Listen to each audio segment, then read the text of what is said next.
Welcome to another episode of Life and Whiskey. As always, I'm Jordan, and we're on whiskey number 7, which is plenty of whiskey for anybody to drink in any one episode. And because I'm kind of on a keto diet, that kind of runs down the tolerance a little bit. But we're going to keep it together here, hopefully, for this 7th and final bottle here. Stagg. So, in November, early November of 2024, today is March 30th, 2025, I had 0 bottles of Stagg. My wife, being the great woman that she is, went out of her way, spent an exorbitant amount of money, $300, and purchased she found online what was proclaimed to be one of the best Staggs out there, which was the 23C bottling. And if you haven't already, go back in the videos not too long ago, and you'll see my review of that bottle. It was indeed phenomenal, and that was my first experience with Stagg. Then, like a month or two later, here locally, one of my favorite liquor stores called me up and said, "Hey, we got a bottle. Come pick it up." So I did, and my wife paid $300. I was able to get the 24. Is it C? D? B. 24B for $51.69. I thought, whoo, yeah, I'm definitely going to be buying that for that price. And that was a pretty darn good bottle. I was very happy with that. And then last week, I was in at the local liquor store and said, "Hey, you got anything new?" And Pat, my contact there, she was like, "Why, yes, we do. We have the Weller," which I picked up another bottle of Weller 107, which, if you're watching these in order, I just got done reviewing. Picked up another bottle, even though I already had the one bottle that we just reviewed, plus another bottle for my hunting partner, and another bottle now that I have on hand that will probably be going with the family to Oregon here this summer. Plus, he had Blanton's, and I was like, I already got my Blanton's. I bought an extra bottle of Blanton's, which we did, I don't know, maybe a month or two ago, plus the straight from the barrel that I did, which was phenomenal. And then she's like, "Oh yeah, I got another Stagg," and I looked at it, and I read it. It's 24D. I did not know that there was a 4th release in 2024. I thought they were only doing 3 releases, ABC. So when D came out, I was like, wow, okay, yep, I'm buying it. Because again, paying $51.69, not crying about it. At that price, I'm buying everything. Even the worst one is still going to be worthy of $51.69. So, bought it. Cracked it open, I don't know, in the last week, maybe, with my wife. Holy cow, it was like butter and caramel and rich, creamy, sweet, umami.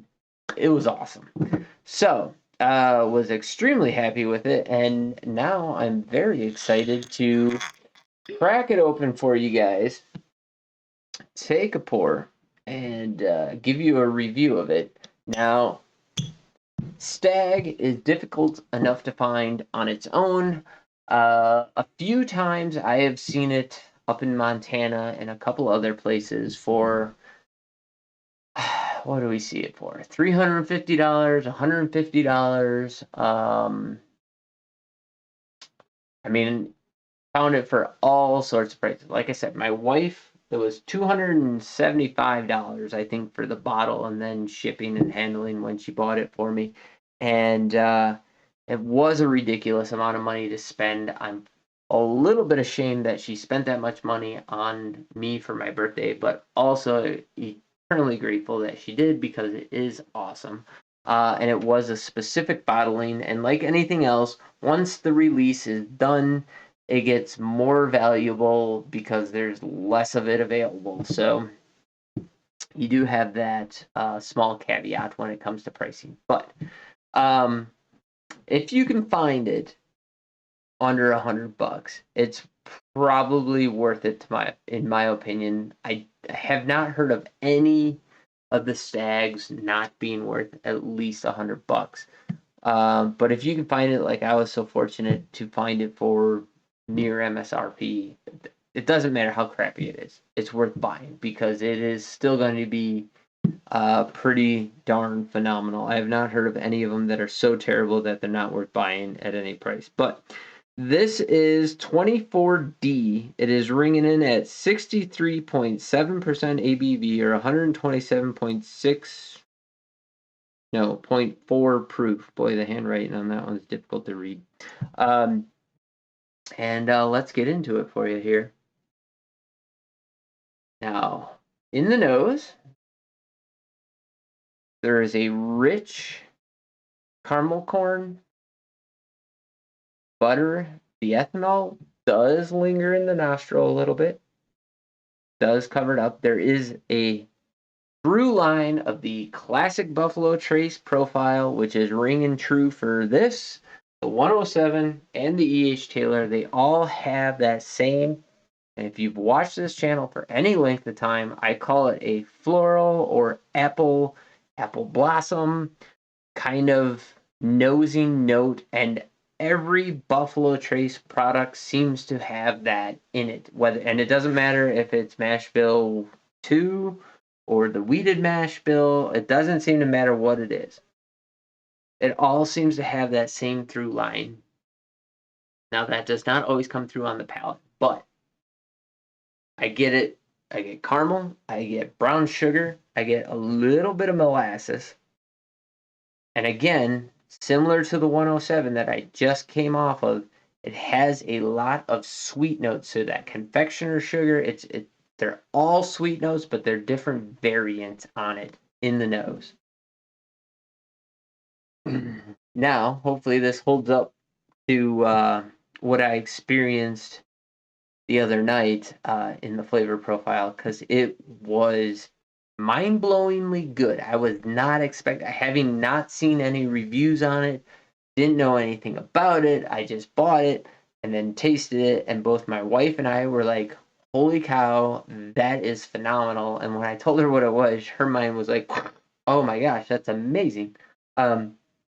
And this couldn't be more different than the 23C that she bought me. So I'm very excited, and hopefully you guys are too, for, like I said, this is the last video of this shoot, but we are going to do head-to-heads of all 3 bottles of Stagg that I got, the 4 roses that I have, the single barrels, these 107s, and those E.H. Taylors pretty soon here. And one thing I've heard before is grape, like a grape smell. I use my imagination. I put my 6 drinks that I've already had into it. I can kind of see where people would get that out of the nose. I would, if the idea had not been planted in my brain, the power of suggestion, I would not have come up with that on my own. But I can kind of see where people are getting that. It's almost like a Big League Chew kind of a grape bubblegum kind of a smell, a little bit. But like I said, I wouldn't be throwing that out there as a main nosing profile note. All right, enough yammering. Let's get into it. All the other whiskeys have definitely impacted this because it drinks different than what I experienced the other night. But I shouldn't have even said anything because there was easily 5 or 6 notes in there, maybe more. It's a very complex flavor profile. There was a lot of notes, just 1, 2, 3, 4. I mean, it was just hitting. There's no spiky sharpness to any of them. It's just a very different, nuanced experience from start to finish, where you get a lot of different notes in there, which is awesome. I did not get that buttery, rich, creamy note that I so distinctly remember from the other night. And again, that could be because the impact of all these other whiskeys. But there were 0 faults with this whatsoever. It was absolutely a phenomenal experience, but I'm going to have to really focus here on all the different notes to kind of tease them out here. So the nosing profile, not really changing after having a sip. I'm going to have a second sip and see if I can't pull out those notes this time. I won't talk about anything but the tasting profile here. So up front, a little bit of ethanol, very sweet honey, diving into a caramel. That caramel builds into a darker, deep molasses, a little bit of oak impact. I kind of am getting a little bit of that grape, Big League Chew kind of bubblegum flavor. Oddly enough, I had not experienced that before. That transitions into a red fruit, a raspberry, like a raspberry jam. A little bit of oak on that back end as you move into it. And that is covered up with like oak, caramel, and a little bit of confectioner powdered sugar on the tail end that just kind of rides off into the sunset with a little bit of that ethanol kind of pushing it forward. There's no black pepper, there's no spiciness to it. It's just all sorts of nice, sweet complexities working together. You can find the oak here and there, but man, it is just flavor after flavor after flavor, and they all seamlessly transition from one to the next. It's like watching Willy the original Willy Wonka and the Chocolate Factory, where they're where what's her face is chewing on the gum, like, oh, now it's this and now it's that and now it's this and now it's that. That's exactly what it's like. It is like a flavor that or a whiskey that presents those flavors that, like, the more you think about it, the more it's like, ooh, now it tastes more like this and now it tastes more like that. And the finish just keeps going. Like right now, I'd be satisfied to be hands off for another few minutes and just let that after flavor develop because it's changing. It's with me still. It clings to the palate. It is really, really nice. The nose has now switched and gone, like a lot of these other Buffalo Trace products, into a very distinct caramel bomb. With it's like if you had a caramel sundae with like a raspberry drizzle over it, because there's like a little bit of a sour but sweet note in there. It smells phenomenal. Last sip, yeah, it's clinging, but not the way that I remember it from the other night. Like I had a very oily, clingy, like rich butter, caramel corn flavor to it. I'm not getting that this time, but just good, sweet, solid notes, worth every penny. Man, if you don't have a Stagg and you can find it, I hate to admit it, I'd probably pay $100 for one. If I didn't have any. Now that I have three, I'm probably. I mean, I'm not really on the hunt per se. Like they're really good whiskey, but I guess I'd be willing to sit back on my heels and wait for another one to come in locally that I could get for a reasonable price than going out and searching and finding one. But you could find one. Excuse me. If you can find one for $100 and you've never had one, the 24D is worth $100. The 23C is worth $100. I was not unimpressed with the 24B. I thought it was a very good whiskey. You could go at $100 if you're willing to. If you don't have one, it's probably worth it. But I just can't help but think that $100 is a very expensive whiskey, and gosh, it'd sure be nice to find something for way less than that. But they're good. So go ahead, drop in the comments down below. I know I'm very fortunate to have come across these and had the opportunity to buy them at the prices that I bought them for, and very few people are so fortunate. And so that does not that is not beyond me that is the case. But drop in the comments down below what your experience is, if at all, with the 24D. I think it's absolutely phenomenal. Let me know what you can buy Stagg for in your area if you can get it. Say, tell me, do you have to get in a draw for it? Do you have to, I don't know. There's all kinds of schemes that liquor stores are playing to try and get away with, not get away with, to give away allocated whiskey. Some people, if you are in a drawing, you get to buy it at MSRP. Other places, if you win the drawing, you get it at whatever price they say. You just get first crack at it.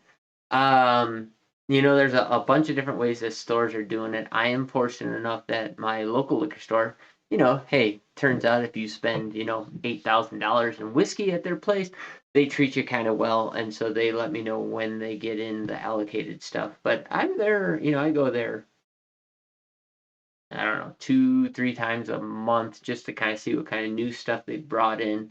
And they've done a pretty good job of bringing in new whiskeys, turning over their inventory, bringing in new stuff that I haven't seen before.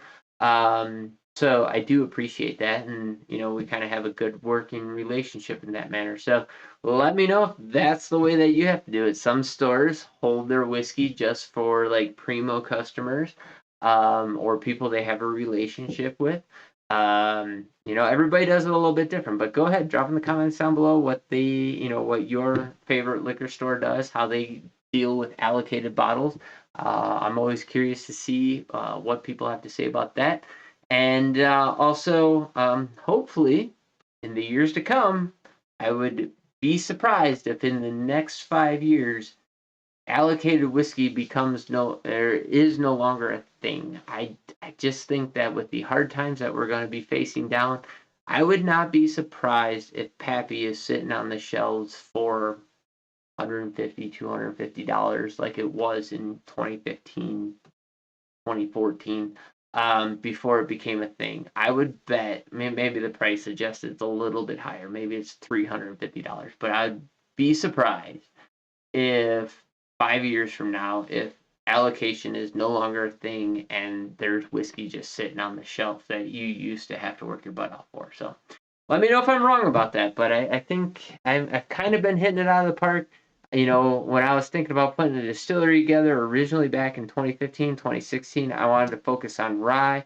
Then all of a sudden, in the 2020, 2018, 2019, rye whiskey became a thing. I would have been able to ride that wave to perfection. I've kind of been headshotting, shotting, whatever you want to say, several of the trends in whiskey, and I think I'm right about this one as well. I think whiskey is going to be on the decline, especially at the price points that things are currently sitting at. That it's just not sustainable, and I think we're going to see in the economy a worse than 2008 style recession / depression. And a lot of people don't think of it this way, but if you look at like the housing market and the economy as a whole, yes, 2008 is what everybody has in their brain, but it took till 2012 for things to start being on the upswing, and the housing market didn't even start to swing up really until 2015. So, I mean, this could be a very long, drawn out process. And if that's the case, 5 to 10 years from now, this channel is probably not even going to get any views. Not that it gets a whole lot now, but yeah, whiskey is just not going to be the thing. It's going to move on to something else. Gin, tequila, vodka, it's going to be something else. Rum, mixed drinks. It might go back to beer. Who knows? But it's going to be a different spirit that's going to take the limelight. And when that happens, whiskey will be obtainable once again at reasonable prices. So there you go. Thanks for watching, you guys. Have yourselves a great day. Stay tuned for when we do our head-to-head comparisons. I got 1, 2, 3, 4 more of those to do, and then we're kind of tapped out for a while because I haven't been to a liquor store since buying this stuff, granted last week or whatever, but I don't see me going to the store for a while in the future here. So if you're watching this on BitchUte, it's definitely going to be quite a while before I upload again after these videos come out and these videos come out. And if you're watching this on YouTube, I think I'm just about caught up where the videos that are coming out,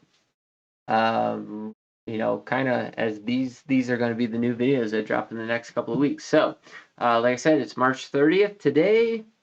You might be watching this in April or May if you're following along. So there you go. Thanks for watching. Have yourselves a great day. Like, comment, subscribe if you haven't already, and we'll catch you in the next video.